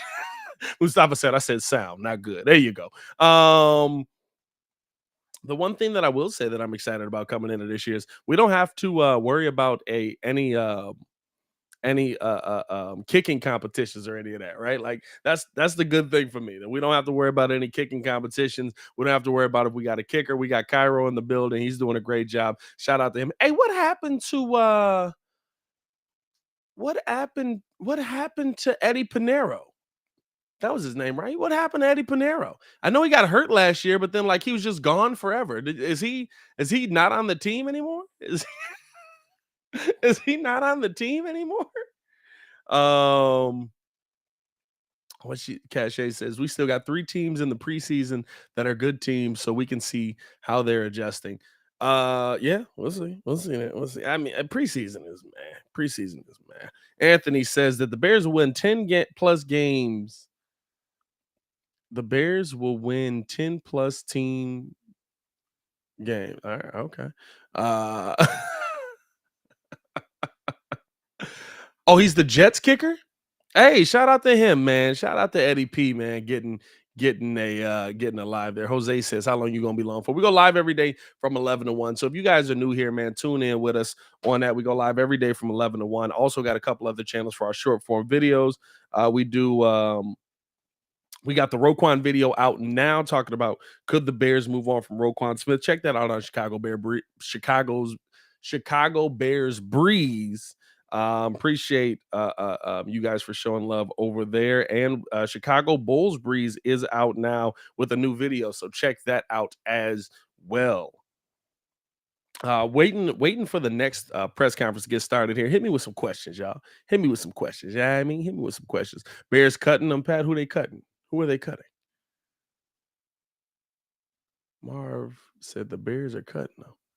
Oh, you talking about Roquan Smith. Now they're not cutting them. There was a report from Albert Breer basically that the Bears could move on from Roquan because he's not the kind of linebacker that Matt Eberflus might want in the building. He hasn't won the Jets competition yet. Oh, so he just signed there. Okay. I ain't mad at it. Let me share this up here. Shout out to y'all, man. All right, let's talk about Roquan. Here we go. Flus loves long, athletic linebackers. If we look at the Colts, Quan doesn't fit the mold at like 5'11". I think that's something to do with absolutely. No, absolutely. That was the whole point of the conversation. That's where the video ended up dropping from, right? Because the conversation came out that he didn't fit the mold that Flus was trying to put in there. You know what I'm saying? He didn't fit the mold as we got somebody at the podium here. A coach, I'm gonna say, oh no, we got somebody hold on. Back at the podium. Here we go. How's it going?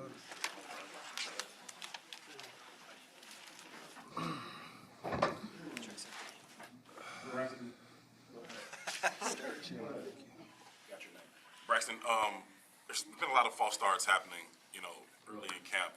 Is that a result of lack of focus on the offensive lineman? Is that getting used to Justin's cadence? Is it the new system? What is causing all of these early jumps before the snap? Yeah, I would say for me, I'm just kind of trying to clue in. That's not the voice I thought that was coming from Braxton Jones. I'm not gonna lie to you. Like jump it and just being as quick as possible off the ball, and then some of them are just mishaps. That was not what I was Just gotta expecting clean up. there. They just gotta, they can't be a thing anymore, especially for the young guys. We know the cadence. We've gone over the cadence, especially for me. And so any cadence issues I'm having is just I'm trying to get better with the cadence and, just clue in a little bit better with doing my job, trying to play fast and everything at the same time. But, I just say partially of just kind of trying to clue into it and then jumping it a little bit as well. The cadence is consistent. I'm sorry. So the cadence is consistent. It's not switching between plays with the quarterbacks. The cadence is fairly consistent, yeah. When you started working with the ones at the tail end of the OTAs and you pressed the coaches, you talked about building momentum into training camp. What did you do when you were away from here to help you? And do you feel that you have successfully picked up where you left off? Yeah, I was back in Utah training with, did a little bit for some of the combine prep and stuff like that. So I was just back in Utah, and it was good for me to get away a little bit just to kind of see the game in the playbook sense. And so, like, for the playbook and just getting, install 1, 2, and 3, like, down, like, really solid. And that was really good for me because the way I saw it now from actually being outside of the building was a lot different and a lot clearer when I went over it again instead of it just kind of being thrown at me. And so I'd say I took a big step in that sense, and it allowed me in beginning of camp to play a lot quicker and be like, on it a lot quicker. And so I would say one of those things was the big steps. And then, just keeping, I felt like I came back in a better shape. I think I need to get in a little bit better shape in terms of, when these pads were on today and stuff like that. So. Braxton, with the pads on today and obviously tomorrow, what do you hope to show this coaching staff in the padded practices that you haven't been able to show in the spring and everything leading up to now? Yeah, I would say a big thing for me is just kind of, trying to anchor on this bull rush. I've been working on a couple things over and over again, especially in the past game. I got to throw my tight hands over and over again, and just, playing fast. I think that's the biggest thing, and just getting better every day. That's my goal. Is like, this is, but, if you can get 1% better every day, that's like the biggest thing for me. If I see something that I did wrong yesterday and I did it right today, that's big for me. And I think another thing too is just really focusing on those tight hands. I got to get better at that, and that'll really once I get that down, and I haven't, like, nobody's seen me do it consistently, but once I get that down consistently, I think it will be a big jump. You said in the spring that you were at first a little surprised at just the opportunity you received, but that went away pretty quick. Like, how does it feel now, knowing that you have been taking consistently the first team reps at left tackle, and that you are, right now competing for that starting job? Yeah, no, for sure. I mean, every day I continue to learn and compete, and that's the biggest thing is I don't take anything, very newly, like, just because I'm running with the ones doesn't mean anything changes. It might change up who's in front of me or whatever, but that doesn't matter. For me, it's still the same. Like, I go full speed. I'm trying to work on my tight hands. I'm trying to get better every day. So it's not really changed anything. Obviously, it's a bigger role and sense of, like, the ones, but, for me, it's just the same things. I'm still focused on the same things. My mindset's still the same, and that's to get better. When they do rotate you, though, if it's like either you or Reef at left tackle, what are you watching when you see somebody else in there, when you are off to the side before you go? Yeah, I'm watching everything. I think the biggest thing for me is the way some of these vets communicate. It's a lot different than I communicate and how they see things overall. I think I move very well, and I can reenact some of their movements very, very well. But they don't. They see things, they look at the defense totally different than I do, and I think that's one of the biggest things is kind of really cluing in to seeing how they see it and asking them when they come off the field, like, how did you see that? Or, when we're in the meeting rooms or anything like that, just really focusing in to, like, their questions they ask, because it's a lot more broad than I've ever had, and, coming from a small school too, like, they focus really heavily on, like, what type of defense and stuff, obviously, but, it is the NFL. But that's kind of the bigger picture for when I watch other guys go in or, stuff like that. Braxton, what's your reaction when the day of camp beginning, they bring in a veteran tackling? What does that do for you personally to kind of fuel the fire, I guess? Yeah, that does two things for me. It just is another way to compete. I think that's the biggest thing, and then learning from a vet. Just kind of like how I answered her question, like he sees things a lot differently. He has experience. He's been in the league for a long time.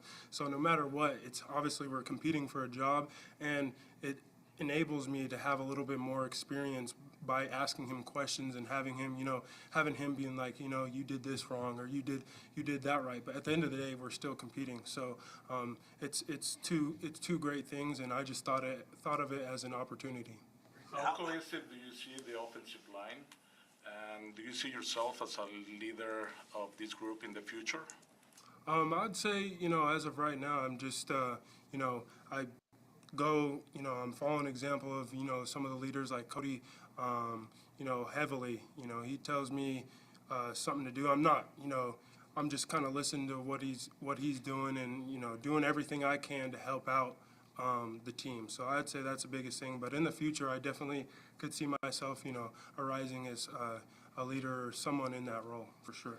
How willing has Riley been in the back and forth process? Obviously, he's trying to get a lot of things figured out on his own, and you're competing with him as well. How willing has he been to share info and help you out? Yeah, he's been cool. I mean, when I ask him a question, he answers the question, and he'll go out of his way to be like, you did good on that play, or, you need to tighten up your hands on that play, or, you need to be quicker on the backside of wide zone, you got to cut off the B or something like that. So he's always being encouraging and, making sure we're competing by, coming together too. It's all a brotherhood on the O-line. Obviously, everybody's competing for a job. You can see a lot of stuff going on, but still, we're still all trying to help each other out. Like, it's just we're all trying to come together and, help each other out.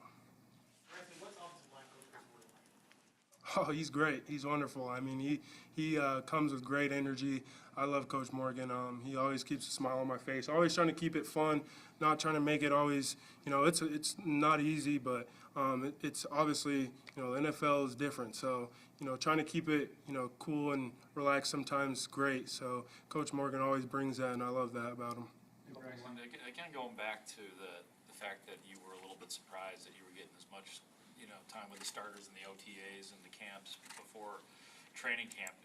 Has your mindset changed now? Do you feel more like you're imposing your will a little bit more and expect to start at left tackle? like I said, I have the same mindset. My mindset is, to get better every day. I know I sound repetitive, but that's really what it is. I've always been that way, even in college, in high school. That's the same way I've always been. If I'm going to do something, I'm going to be the best at what I do. And so when I take that mindset, I'm just trying to be the best. So, if that is what that is, starting, obviously everybody wants to start and everybody wants to play and everybody wants to, make a lot of money. So I think the best way to do that is trying to get better every day. The offense, the 2-minute drill, you guys did it in back-to-back days. Can you dissect kind of what happened in, both of them? You guys go 3 and out on offense. Can you dissect that quickly, or is that something is there a common theme you feel like was popping up today and maybe even yesterday with the execution? I couldn't tell you anything. We'll have to look at the film and kind of dissect it that way, but just out there playing, I couldn't tell you anything. Is it frustrating, though, when you walk off back-to-back days when the offense hasn't been able to, capitalize in that 2-minute period? I'd say the biggest thing is kind of looking at myself and seeing what I can do better, and making sure Justin has enough time and stuff like that. Not really looking at everybody else. Obviously, we'll look at it together and come together and see maybe some of the issues. But as of right now, I haven't looked at the film, and so I'll have to look at it and just continue to really dissect what I'm doing, and so I can do everything I need to do for the team. Appreciate you guys. Have a good one. Braxton Jones from the offensive line talking with us there a little bit. Got a lot of good insight from him as well. They talked about kind of coming into it early, right? Breaking down a lot of false starts today, a lot of issues that we had in the beginning, right? From the offensive line, like last season.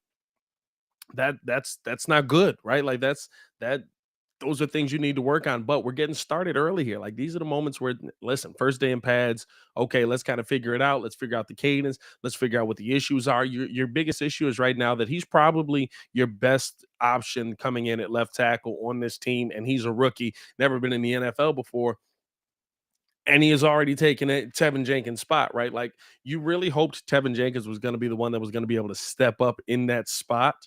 So it's gonna be a learning process here. I would not like to see him at left tackle. I would rather have Riley Reef at that left tackle spot. I will say I didn't expect his voice to sound like that. I don't know if y'all heard me. And we're back again, bro. This be killing me, bro. And then by the end of the show, it'd be a 70-minute low. I don't got too many nice words to him. Here we go. Nah, I'm talking about the other part. And the DSC. You don't know what that's about? It's the pride of the Big Ten. Come on.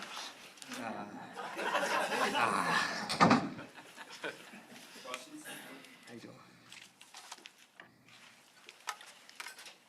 Jalen, Coach, Yeah. first day in pads, did you feel the uptick in energy? Did you feel like it felt like real football? I'm not gonna lie to you. I thought we've been physical without pass. So it really, for me on the perimeter, it didn't feel too different. But I know the dogs on the inside. I know they felt the big intensity jump, and I felt it from the outside in from them. So the front seven really brought the energy for sure. With the defense, it seems to us like the defense in the last couple of days has been pretty good going up against the offense. Would you like to shut them down on every snap, or do you want to see the offense show a little explosion just for the sake of the ball club? You know the answer to that. Nah, me personally, I'm trying to win. I'm trying to whip their ass every chance I get. And I feel like they need that. We all need that. We all want to go against each other. We all want to compete. And that's how we get better at the end of the day. So, they know when they come against me, I'm going to try to win every rep. Jalen, what about this group of corners, like the personality, the vibe, the character of the group, what about that is unique to you? I feel like we all have something to prove. I feel like it's bigger this year more than ever, especially coming off of last year and all the things that were said. And then we have some new guys, too, some new additions that also have to come and prove themselves. We all really trying to work together, and we all want to win. We all want to do our best, but we all really got to come in and work together as one unit, and we all got to be hungry and push each other. I think you've talked about Kyle Fuller and his influence when you came. Does this group feel like it's your room now? Do you feel like you're the guy leading the group? I would definitely say my leadership role has increased 100%. I feel like it's really a combination of me and Eddie, and being able to really control the safeties, control the corners and nickels and things like that. But I feel like it all starts with us leading by our actions, us doing things the right way on and off the field, and then getting that trust from the younger guys, getting that trust from the guys that are newer to the building, and just showing really how to work. So, I mean, for me, it's really just more so leading by example and then gaining their trust. And then after that, I feel like we can all follow in one direction. How would you characterize what you know now versus after 2,000 snaps, I think, something like that? How would I care? What you know now versus what you didn't know when you were coming in as a wide-eyed rookie? I don't think you can really categorize that. I feel like it's just one of those things that just happens by nature of really just seeing something over and over and over and over. I mean, there's a lot of times where people ask, like, how do you read this? How do you see this? How do you play that? And a lot of times my answer is I've just seen it a lot of times. Like, I've just been through it. I just have a different feel. I remember releases. I remember formations. I can't explain it or categorize it, really. It's just something that I was blessed with, really, to just be able to see things and remember them and then just kind of apply them when I see them. As an extension of that, do you ever reflect on how strange the development of your first 4 or 5 months in the league was, just given how little you could actually do and how abbreviated camp was and how few practices you had going into your first game? I ain't gonna lie, that was my normal. I didn't know anything else. I mean, just being able to say about or talk about OTAs, there wasn't OTAs, talk about all of that. But I mean, when I first got here, all I knew was go, go, go. So I mean, for me, I don't even look at it like that. It was just come in, get into camp, and I mean, even in the beginning of my rookie camp, I was limited, and then I was really thrown out there the last week before the game, and then into the game. So I mean, all I've ever been since I've been here was thrown into the fire.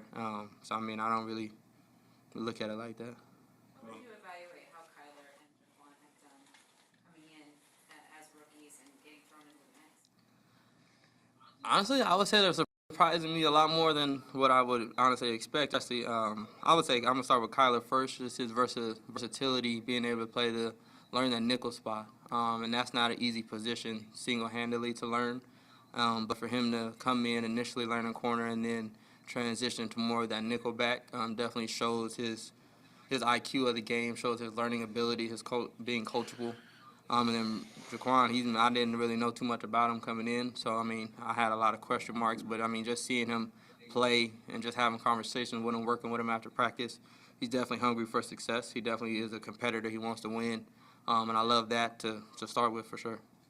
When Kyler was drafted, I think a lot of the talk was about his movement skills, maybe crediting it to dance, things that he's done in his past. Like, as a fellow corner, do you notice anything about his movement skills that look different than other corners?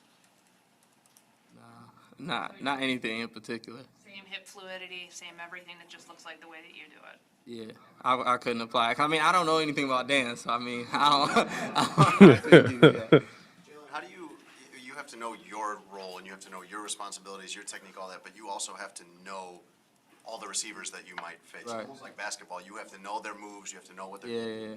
What's your process for studying those guys? Do you work on that in the off season? Do you wait till a week of, or what's your approach to the to getting ready for the matchups that you're going to face individually? You trying to get my secret sauce? I would just say no. I'm not for sure. No. How do you go about it? I would definitely say it just comes with honestly seeing it a lot, and I feel like I'm one to watch a lot of film and just really just go through. I mean, honestly, I'll get on YouTube. I don't even need to watch the iPad, but just see certain movements, how they run certain routes. And I mean, eventually everybody has a tendency, everybody has their go-to move, everybody has their go-to release. So I mean, really just seeing it and replaying it over and over and over, and then I get to a point where I have my mental imagery and I'll just go throughout my house, eyes closed, working and seeing the movement and again kind of getting the timing down and imagining myself being in front of them. And then when I get there, I mean, it's everything I've already went against. I mean, in my head, I've went against those guys thousands of times within my own imagination. Do you start doing that? Have you already been doing that this offseason, or do you do that when? Oh yeah, nah. That's honestly that's my life. I mean, I can watch a highlight on Twitter and I'll replay it over and over and over and over and over and over and over, and I'll imagine myself covering that route. So I mean, it's really just something that I just do naturally. I don't even really think to do it. I'm just always studying and always imagining how to Coach cover T in the a building. route. I mean, you guys seen that Stephon Diggs route that they posted and saying he's a good route runner. I've replayed that about 10, 15 times. So, I mean, we might see it, we might not see it, but I know I imagine myself covering routes and different things like that. Did we give the defense the win over the offense today? Yeah, we ain't lost a day yet, if you ask me. Why not? I mean, you guys. I mean, shit, I don't know. We be busting them. So, I mean, I don't know. We just bring the juice, really. I mean, the offense, I mean, they're going to score, but, I mean, it's hard because there's no true sacks or anything like that. So, I mean, they get happy after they score a touchdown after a sack, but, you know, it is what it is. You had any interceptions that you should have had that didn't count, or? That didn't count? Yeah. Nah, all my picks count. It was Jalen Johnson. Some real good insight there, right? He's breaking down kind of the DB room and where he feels the team is at with that. Listen, and again, we're hearing good things about Jaquan Brisker. We're hearing good things about Kyler Gordon. But that gets me excited for where this defense is going to be next season, right? Like, or this season, I should say. That gets me. That makes me feel like, right, if you've got that solid front and up front, you'll be able to do a lot of things there well for the Chicago Bears. And so when I look at a guy like Jalen Johnson coming out and essentially saying that no, these guys are on a different level. These guys are kind of next level. They're not coming in as your regular rookies. They're coming in as guys that are going to be able to attack right away. I think that that's huge. I think that that's great. I think that that really puts the Bears in moving in the right direction. I think that that puts this team when you're talking about defensively, right? That puts this team at a level that they might not have been at last season. We've got guys that are making good plays on the ball. These aren't just hard hitting guys that are going out and knocking you down and knocking you over, knocking the ball away, stuff like that, right? Like these are hard hitting guys here. I'm sorry, these are ball hawks out here, right? Like you're talking about guys that are going to make the guys opposite of them better. And you're talking about that at the rookie position. That's how these guys feel here. Now, hopefully that does play out when you're playing against guys that matter, when you're playing against teams that matter, right? But that's how these guys feel about Jalen Johnson and Kyler Gordon. Or I'm sorry, not Jalen Johnson, about Kyler Gordon and Jaquan Brisker, right? Like they look at these guys as great assets on the other side. And I think that that's the biggest thing when you're talking about the direction this defense is going to go. Like, I brought it up a couple of times, and I think the biggest thing that you have to look at is how poorly the secondary position was last season. And it was so poor that, like, you didn't really get to see the kind of player that Jalen Johnson is. Listen, I hope he's the player that he's advertised as, but we didn't get to see that enough because opposing teams didn't have to throw his way when you're talking about the Bears. You know what I mean? So I think that that's going to be the biggest thing going into this season, that you're going to have guys on both sides that are a little bit stable, that you're going to have guys even coming down in the slot. They've tried Jaquan Brisker in the slot a little bit, and it seems like it's working out. He's playing a little bit of nickel on that, right? Like you're moving you have the ability to move these guys around, and they play well. Like that's exciting for me, that you've got these versatile guys, that you've got these guys that can play in different positions, different depths, different and give you that same level of production, man. So I'm really excited to see what this defense is going to be. I saw some people talking about club dub in the chat. Let's hope we don't get a club dub sighting. Let's let club dub stay dead, right? We don't need club dub again. That's so funny. But again, right, that kind of goes back to the conversation we were having about Roquan. Why it's so important to get Roquan in here. Roquan, another versatile guy. Roquan's a guy that can fly around the field. He's a guy that's going to be able to listen. You throw the ball his way, he's definitely can take it, and he can be heading in the other direction here. I think something to focus in on too is the fact that there's a lot of the teams that we play, right. When you're talking about the teams that you feel are going to do the best against us. Now, listen, right? Like Aaron Rodgers is a monster. There's nothing you can do about it. He's probably still going to be Aaron Rodgers. I don't expect anything different. But when you're talking about teams that are going to be able to carve us up or beat us, you know what I'm saying? How many wideouts they got? How many wideouts they got? You know what I mean? Like how many guys are you looking at on that defense that you're saying, okay, I gotta cover this guy with 4 or 5 or with 2 guys on his own. You might be talking about the Bills and maybe the Vikings. Are you double covering a Justin Jefferson in that situation? Maybe. I don't think there's a lot of guys that the Bears are going up against that are going to just carve us up, just dominate us on both sides. And I think that the biggest thing that the Bears have going for them defensively coming into this year is the fact that there's not a lot of quarterbacks that are going to be great at getting the ball to those wideouts, even if you do feel right. Like Kirk Cousins is prone to throw at least one interception in our game. It's a guarantee almost, right? It's a guarantee that Kirk's going to get at least one pick off in that mug. Yeah, I mean, so like for me, I think that I feel good about where the Bears are defensively. And I think they're going to be better than a lot of people think. People think that the national media believes that the Bears are going to be this team that just gets run over defensively, and I don't know how you look at that front line and feel that way. I just don't. You know what I'm saying? For me, right, like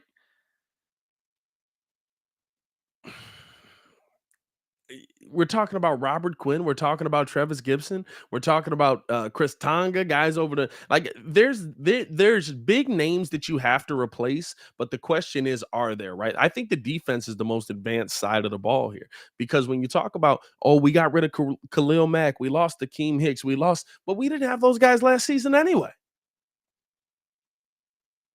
We were missing those guys last season anyway. So, right, like I'm looking at that and I'm like, all right, yeah, it sounds good. But meanwhile, these guys that are actually here have already done this and got to the quarterback at a high clip. The secondary was just so bad that it didn't matter if you were getting to the quarterback because you could get that thing out of there. You know what I mean? Like that's the biggest thing for B. Bill Senior says, Pat, can you possibly see the Bears having a 4-2-5 look on defense? I I wouldn't be mad at it. I feel, yeah, maybe, yeah, probably, right? Because I mean, you got a lot of versatile guys on on the thing on the field that can fly around. Um, that's kind of more of a balanced type defense, so you'd be able to essentially stop the run and pass. I think bringing in Justin Jones kind of helps you because of how good he was on that third down run as well. I wouldn't be upset about them running some 4-2-5 as we're going back here to the live press conference. Luke last week, he was mentioning he was upset with. But yeah, I wouldn't be mad at it. Especially with false starts. Meanwhile, we've continued to see false starts, especially today. So what's that messaging been like from him to you guys? Yeah, I think it's a good thing. We got a ton of cadences, and I think we're in the process of mastering all those. So, early on especially, I think it might not look as clean, but you'd rather it happen now versus week 4, 5, 6. So I think we're just in the process of digesting and handling a ton of cadences, and the execution's got to be better, right? We got to get off on the ball at the same time. That's paramount, but at the same time, I'm really enjoying working with all these cadences, and I think it's good that we're challenging guys with the variety. What's the balance between knowing there are mistakes to fix and knowing that it's August 2nd? Oh, yeah. Yeah, I think, we just put the pads on today, right? So I think to this point, there's probably a lot of overreacting to practice reps. I think football is meant to be played with pads on. That's my opinion. It's a violent, physical game. So we'll see what we got here the next 2 weeks going forward and getting into some real competition. I'm looking forward to myself, and I'm sure the other guys are too. A day like today with pads is a truer test and something more worth reacting to than yesterday, the day before that. For sure. Yeah. How have you seen Justin handle, being that it is so early, how have you seen Justin handle when there are bad series and bad plays? He's got great resolve. He's a confident guy. He's got great resolve. And obviously he's physically gifted. So I've had a lot of fun watching him develop and seeing him make strides. And yeah, Justin, myself, nobody's a finished product right now, but it's just cool to see the improvement day in. We watch the tape and you just kind of take mental notes when either he, Nate, somebody else, you can see the marked improvement. I think that's cool to see, and that's what makes it fun. When there are so many cadences, when stuff is still so new, do you truly anticipate like it won't look closer to what it's supposed to be until after a preseason game is played, or even 2 preseason games? Yeah, I think, like I said, right, you're like challenging guys. We got new guys mixing in and out. The personnel groupings aren't fine-tuned really where they're going to be when we start going live bullets. So, it'll be interesting to see how it comes together. And then when you get down to the nitty-gritty, it's like what guys can handle and what we're good at. So, like I said, this is the first day of pads. And I'm looking forward to seeing kind of the physicality pick up, the speed increase, and guys competing. Aaron Pringle said yesterday that with Justin, like he's not afraid to call somebody out for a mistake to get it right, so it gets fixed right then and there. How have you seen him kind of take on that This role? guy is my neighbor, swear he Being able just to got make sure the guys are lined up correctly and knowing kind of what everyone else has to do, but relaying. I don't know who Trevor Simeon is, dog. I think when, as a teammate, you see it, it matters to him and it's important to him. And that's part of leadership. That's your backup and, QB. If you can step up and hold guys accountable, that's awesome. That's his job, right? And I think that's the one thing I notice. It means something to him, and it's important. So it's easier as a teammate to say, "Hey, I gotta be better here," or I gotta do the same to my other teammates. So as a young player, it's cool to see. You've been on teams with good offenses. You've been on teams with not good offenses. Come on. Have you found, when do you know what you're going to be? Is it during camp? Is it earlier? As we're all trying to evaluate what the offense looks like, when is it appropriate to sit there and allow it to take you down a path? Do you know what I mean? Yeah, I would say week 1 probably. I think you get a feel for it through the preseason, but you're not getting enough reps, live action, meaningful reps together with the guys that are going to be playing, right? So until that final roster's set, and I would say you kind of have an idea what you're going to lean towards going through camp, but when it's week 1 and all the reps matter and it's for real, I think then you know. Watching you guys out there in Indy today, you guys were doing a bad snap accuracy drill, and you hit almost every single target during that drill. And then later on in the team period, you kind of rolling out, you hit Velas, perfect ball placement on the sideline. Is accuracy the strength of your game as a quarterback? I try to be. I think there is a prerequisite level. You got to be able to throw the ball accurately. I don't think I'm as gifted as some other quarterbacks in the league, so I try the things that I can improve at or be good at, I got to nail down pretty good. So that's the way I see it. But yeah, it's good. I really appreciate the drill work. I think Andrew and Luke do a good job of Staley out of challenging us costume. in the individual periods, and we have fun with it too. Get to screw around a little bit too, which is good. But yeah. You and Justin are obviously different kind of quarterbacks. What kind of things are you doing to help him along in this, but also in the scheme yourself? Yeah, I'm just trying to be a good resource for him, so I've played a little longer than he has. Probably, he does some things that I can't do, so there's certain things that I can't really speak with any real knowledge of. But, when he's got questions or he needs just like one thing here or there, I try to step up and give it to him. But he's a sharp guy, man. He picks up things, rarely makes the same mistake twice. So, I just try to be a resource for him in that room.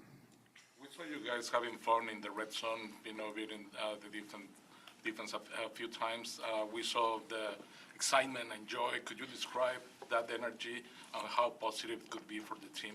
Yeah, I think it's important to get excited when good things happen because some bad things are going to happen probably, and it's hard to score. So it's something we actually talk about and the coaches talk about It's okay to let your hair down and have a little fun in the red zone periods.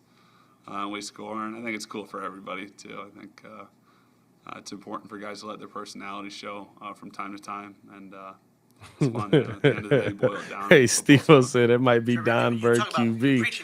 Hey, that might be Don Bird. Don't cap with it. Do you have to remind young teammates, even some of them adjusted about That's Don Bird guys who whole are newer time. to the league of, this is a work in progress, this is how it's supposed to go right now?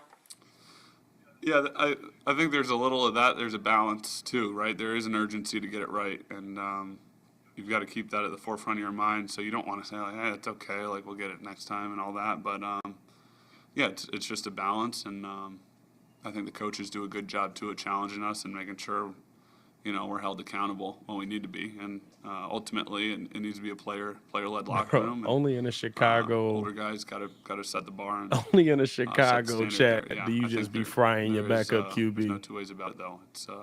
It's training camp.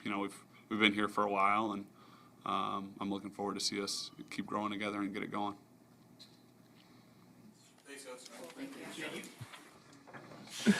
Oh man, that was Trevor Siemian breaking down kind of what they're doing out there on the offensive end, how they're going to get things together, how they're going to start moving things in the right direction, especially with pads on. I'm surprised we're not getting a Coach Flu sighting today. Maybe we will by the end of it. But yeah, man, just kind of hearing how he's evaluating Justin and stuff like that. It's good to hear. I feel like Trevor Siemian's going to end up being a good coach at the end of the day. Let me get that off the screen right there. Appreciate you guys for tuning in and rocking with us, man. That is our time here. So normally we stick around. We'll see if they get somebody out here quick. I'll do a quick wrap up here. We do got content out over on Chicago Bears Breeze and Chicago Bulls Breeze. Both of those are in the community tab. If you guys could support us by subscribing to both of those channels, that would be love, especially if you're here for Bears content. That is going to be daily Chicago Bears content dropped on there. We're going to do our Chicago Bears news updates on there. And then, of course, we'll go live, from here with updates as well. But I don't know if they're gonna come back with anybody quickly. I'm gonna stick around here. Nothing crazy to take away from Trevor Siemian except his face and how he looks. I think that he said it best though, right? When you're talking about Justin Fields and you're talking about guys that are gonna get the job done, you have confidence in them, but you can't evaluate anything crazy this early on. Or at least that first week, right? Because now the game's got pads on. They all got pads on. They're all going to be out there, essentially going through the things that they would go through for game prep and stuff like that. So now I think is kind of the time to evaluate.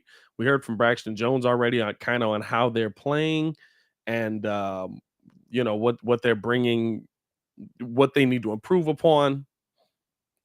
We'll see, man. This is going to be an interesting rest of the week. I will say that. I'm very excited for the rest of the week. Very excited to see how the Bears finish this thing out. I think I'm going to get up out of here. So make sure y'all check out that content for me. Appreciate y'all. As always, man, it's your boy Pat the Designer back at it again. We will have more content dropping over here on the page. We'll also have more content dropping on Chicago Bears Breeze and Chicago Bulls Breeze. So check out both of those, man. As always, man, it's your boy Pat the Designer back at it again. Y'all stay safe out there, Chicago.